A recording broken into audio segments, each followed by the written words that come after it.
నమస్తే. నేను సిరి. ఇప్పుడు చూస్తున్నట్టయితే 'కా' సినిమా తర్వాత కిరణ్ అబ్బవరం గారి సినిమా ఏదైనా ఉందంటే మళ్ళా 'దిల్‌రుబా'. సో, దీని మీద అయితే చాలా వరకి చాలా ఎక్స్‌పెక్టేషన్స్‌తోనైతే ఈ సినిమాని రిలీజ్ చేశారు. మరి నిజంగా ఈ సినిమా ఎక్స్‌పెక్టేషన్స్‌కి రీచ్ అయిందా లేదా అనే అంశాన్ని, రివ్యూని మనకు తెలియజేయడానికి మనతో పాటు ఉన్నారు ప్రముఖ సీనియర్ జర్నలిస్ట్ యజ్ఞమూర్తి గారు. నమస్కారం సార్. నమస్తే కేసరి. సార్, ఇప్పుడు చూస్తుంటే 'కా'తోని మంచి ఫామ్‌లో ఉన్నారు కిరణ్ అబ్బవరం గారు. సో, ఇప్పుడు 'దిల్‌రుబా'తోని మన ముందుకొచ్చారు. మరి ఈ సినిమా ఎట్లా ఉంది? కా తర్వాత ఈ సినిమా మన ముందుకు రావడంతోటి సహజంగానే పోలికలనేవి చేస్తుంటారు జనం. హ్మ్. ఎందుకంటే కా అనేది కంటెంట్ వైజ్‌గా చూసుకున్నా ఏదైతే ఒక కొత్తదనం కోసం ఎదురు చూస్తూ ఉంటామో అలాంటి కొత్తదనం ఇచ్చిన సినిమాగా ఆ కా అనే సినిమా మంచి పేరు సంపాదించుకుంది. కమర్షియల్‌గా హిట్ అయింది. క్రిటికల్‌గా కూడా అందరూ ప్రశంసలు పొందినటువంటి సినిమాగా మనం చెప్పుకోవాలి.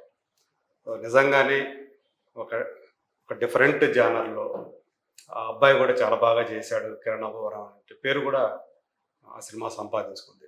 సో, ఇప్పుడు యాక్చువల్‌గా నిజం చెప్పాలంటే ఇది 'కా' తర్వాత చేసిన సినిమా కాదు అతను. హ్మ్. 'కా' కంటే ముందే ప్రారంభించినటువంటి సినిమా. దానికంటే ముందే ఒప్పుకున్నటువంటి సినిమా. విడుదలవ్వటంలో ఆ మేకింగ్‌లో కానివ్వండి, ఆ బిజినెస్ వ్యవహారాల్లో కానివ్వండి, కొంచెం ఆలస్యమై ఇప్పుడు రిలీజ్ అయింది. ఇప్పుడు ముందుకొచ్చింది. 'కా' తర్వాత ఏమైందంటే, అంతకుముందు ఈ సినిమా షూట్ చేసినప్పుడు మళ్ళీ మనకందిన సమాచారం ప్రకారం కొంత మళ్ళీ రీషూట్ చేశారు. హ్మ్. కొంత మళ్ళీ మార్చుకున్నారు. ఎందుకంటే, దాంతో వచ్చినటువంటి ఇమేజ్ వేరు గాబట్టి, అంతకుముందు కొన్ని విమర్శలు ఎదుర్కొన్నాడు తను. మొదట్లో మొదటి 2 సినిమాలు కూడా బాగానే ఉన్నాయి. చేశాడనే పేరు సంపాదించుకున్నాడు గానీ, తర్వాత వచ్చిన సినిమాలేవి కూడా ఆ ఎక్స్‌పెక్టేషన్స్ తగ్గట్టు ఆడలేదు. సో, 'కా' తోటి మళ్ళీ బౌన్స్ బ్యాక్ అయ్యాడనేటువంటి పేరు వినిపించింది. ఇక ఈ సినిమాకొచ్చేటప్పటికి ఇందులో కొత్తదనం ఏమీ మనకు కనిపించదు. హ్మ్. చెప్పాలంటే ఎన్నో సినిమాల్లో మనం చూసినటువంటి ఆ కథలు, ఆ క్యారెక్టరైజేషనే ఈ సినిమాలో గూడా కనిపించింది. ఆ రకంగా చూసుకుంటే ఫస్ట్ హాఫ్ వరకి కొంచెం ఫన్ ఎలిమెంట్ తోటి కొంత వినోదాత్మకంగా ఎంటర్‌టైన్‌మెంట్‌గా ఆ ఎంటర్‌టైన్‌మెంట్ అందిస్తూ మనకి ఫస్ట్ హాఫ్ ఇంటర్వెల్ పడినప్పుడు పర్వాలేదులే సెకండ్ హాఫ్ కూడా చూడొచ్చు అన్నటువంటి అభిప్రాయం కలిగిస్తుంది.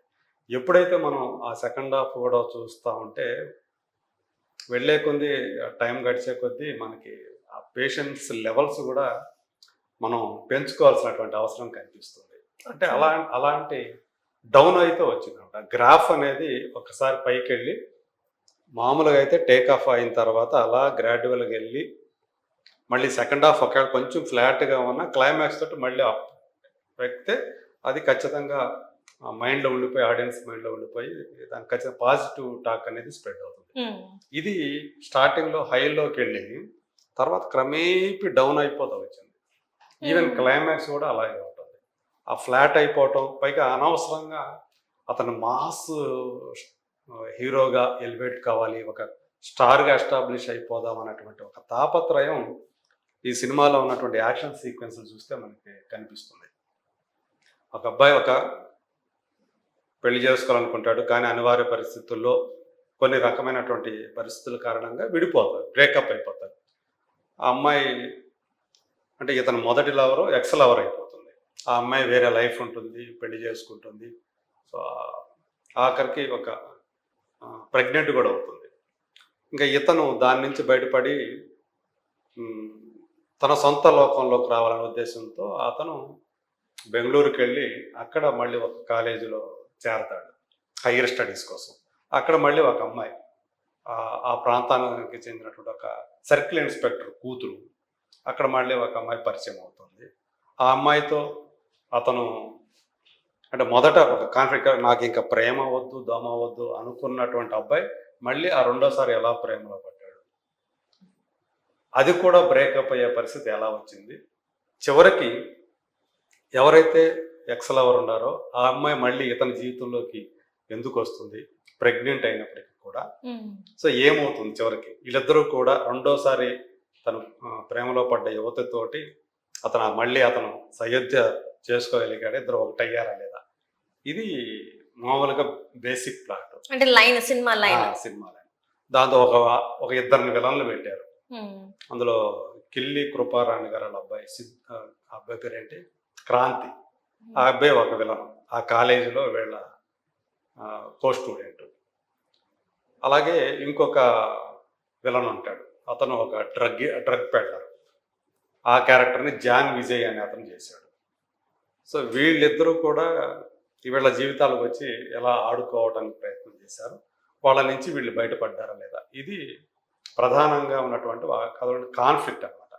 సో దీనికి ఏం చేశాడంటే, హీరోకి ఒక యాంగర్, ఇప్పుడు అర్జున్ రెడ్డిలో హీరోకి ఎలా అయితే ఆ యాంగర్ మేనేజ్మెంట్తో బాధపడుతూ ఉంటాడో, దాని స్ఫూర్తితోటి ఈ క్యారెక్టర్ ఏమైనా అల్లుకున్నారేమో అన్నట్టుగా అనిపిస్తుంది. కాకపోతే అందులో హీరో ఒక తాగుడికి బానిస అయిపోతాడు. ఇందులో అలాంటి వ్యసనాలు ఏముండవు, కానీ బట్ ఆ కోపాన్ని అణుచుకోలేనటువంటి యువకుడుగా మనకి ఇందులో హీరో, అతని పేరు సిద్ధు, సిద్ధార్థ రెడ్డి, అందరూ సిద్ధు సిద్ధు అంటారు. సో మ్యాగీ అనేది ఎక్స్ లవర్ అనమాట. రెండో లవర్ వచ్చేసి అమ్మాయి రొక్సర్ దిల్లాన్ అనే అమ్మాయి చేసింది. ఎక్స్ లవర్గా అమ్మాయి యొక్క క్యాతి అనుకుంటా, పేరు క్యాతి డేవిస్ అన్న ఏదో ఉంది, ఆ అమ్మాయి చేసింది. లుక్స్ పరంగా అంటే రుక్సర్ ఆల్రెడీ మనకు తెలిసిన అమ్మాయే, ఇదివరకు కొన్ని సినిమాలు చేసింది. కాబట్టి ఈ ఖ్యాతి అనే అమ్మాయి ఎందుకనో అంత యాప్ట్గా అనిపించాలి ఆ క్యారెక్టర్కి. ఆ అమ్మాయి ఫీచర్స్ కానీ ఉండదు, ఒక హీరోయిన్ మెటీరియల్ లాగా అసలు అనిపించలేదు. ఆ అమ్మాయి హస్బెండ్గా సమ్రాట్ రెడ్డి కనిపిస్తాడు మనకి. కొన్ని సినిమాల్లో అతను చేశాడు. బిగ్ బాస్ నుంచి కూడా పంచాక్షరిలో అనుష్క హస్బెండ్ చేశాడు అతను. ఎస్, బిగ్ బాస్ ఫేమ్ కూడా తను. సో అలా చూసుకుంటే ఇందులో ఎక్కడ కూడా హీరో సారీ చెప్పాలి అని ఎవరైతే ఎదురు చూస్తారో వాళ్ళకి సారీ చెప్పడం, ఎవరైతే థ్యాంక్స్ అని చెప్పాలని ఎదురు చూస్తారో వాళ్ళకి థ్యాంక్స్ చెప్పడం. అంటే సారీ, థ్యాంక్స్ అనేవి చాలా అత్యంత విలువైనటువంటి పదాలు, వాటిని ఊరికే వాడకూడదు అనేటువంటి కాన్సెప్ట్తో ఉండేటువంటి మనిషి అనమాట అతను. సో అలాంటి ఫిలాసఫీ అతను. సో ఇది మనకి ఓవర్గా అనిపిస్తుంది. సాధారణ మనం ఏదైనా మన తప్పు ఉందని తెలిసినప్పుడు, తప్పు లేకపోయినా కూడా అవతల హర్ట్ అయ్యారు మనం చేసిన పని అంటే మనం సారీ చెప్తాం. ఏదైనా వాళ్ళు మనకి ఏదైనా మేలు చేశారంటే థ్యాంక్స్ చెప్తాం. అందులో పెద్ద విశేషం అయితే వేయలేదు, కానీ వాటిని చాలా సీరియస్గా తీసుకొని అసలు నేను సారీ చెప్పను, థ్యాంక్స్ చెప్పను అని భీష్మించుకొని కూర్చున్నటువంటి వ్యక్తిగా అతను కనిపిస్తాడు సిద్ధు. ఇది కొంచెం ఓవర్గా అనిపిస్తుంది అయ్యేటప్పటికి. సినిమా అయిన తర్వాత కూడా మనం అదే కొంతమంది సెటైర్లు వేసుకుంటూ బయటకు రావడం కూడా మనం చూస్తాం. సో ఇది అంటే ఒక మాస్ హీరో, ఒక పెద్ద ఇమేజ్ ఉన్నటువంటి హీరోకి పెట్టాల్సినటువంటి యాక్షన్ ఎపిసోడ్లు ఈ సినిమాలో హీరోకి ఉంటాయి. అవి కూడా పదే పదే ఉంటాయి, వరుస పెట్టి వస్తానే ఉంటాయి యాక్షన్ సీన్స్. ఆ హీరో క్యారెక్టర్ని స్క్రీన్ మీద తీర్చిదిద్దిన విధానం కూడా ఏమాత్రం కొత్తదనం లేదు వాళ్ళలో. అన్నీ ఎప్పుడో మనం ఎంతో మంది విలన్లు అలా చూసుంటాం. మళ్ళీ ఏ తరహా సీన్లు వాళ్ళతోటి హీరో వాళ్ళని ఢీ కొట్టే సీన్లు కానివ్వండి, ఈవెన్ డైలాగ్స్ కూడా కొన్ని చోట్ల పర్వాలేదు అనిపిస్తుంది, ఎక్కువ చోట్ల మనం ముందే గెస్ చేసేస్తాం. అలాంటి డైలాగ్స్ అనమాట. అంటే మోసకొట్టుడు డైలాగ్స్ అంటాం కదా, సీన్లు అలాగే ఉంటాయి, అవి కూడా డైలాగ్స్ కూడా అలాగే ఉంటాయి. కానీ ప్రొడక్షన్ వాల్యూస్ మాత్రం చాలా క్వాలిటీతో మనకు కనిపిస్తాయి, రిచ్నెస్ కనిపిస్తుంది సినిమాలో. అలాగే శ్యామ్ సిఎస్ మ్యూజిక్, ఆ మ్యూజిక్ పరంగా, బ్యాక్గ్రౌండ్ స్కోర్ పరంగా మనం అతనికి ఖచ్చితంగా డిస్టింక్షన్ వేయచ్చు. శ్యామ్ సిఎస్ తను బాగా బాగా చేయగలడు బ్యాక్గ్రౌండ్ స్కోర్. సో ఈ సినిమాకి ప్లస్ ఏదన్నా ఉందంటే నాకు అదొకటి కనిపించింది. అదర్వైజ్ ఇంకా ఇందులో చెప్పుకోవడానికి ప్లస్ పాయింట్స్ నాకైతే అంటే కిరణ్ అబ్బవరం గారి పర్ఫార్మెన్స్ వైజ్ గా కానీ, లేకపోతే heroines performance, technical values, music మాత్రమే అంటే బ్యాక్గ్రౌండ్ స్కోర్ మాత్రం బాగుంది అని చెప్పేసి ఒక్క పాజిటివ్ చెప్పారు. సినిమాటోగ్రఫీ కూడా ఓకే, బాగానే ఉంది. అది కూడా ఈ రెండు తప్ప టెక్నికల్ గా ఇంకా చెప్పుకోవడానికి కూడా లేదు.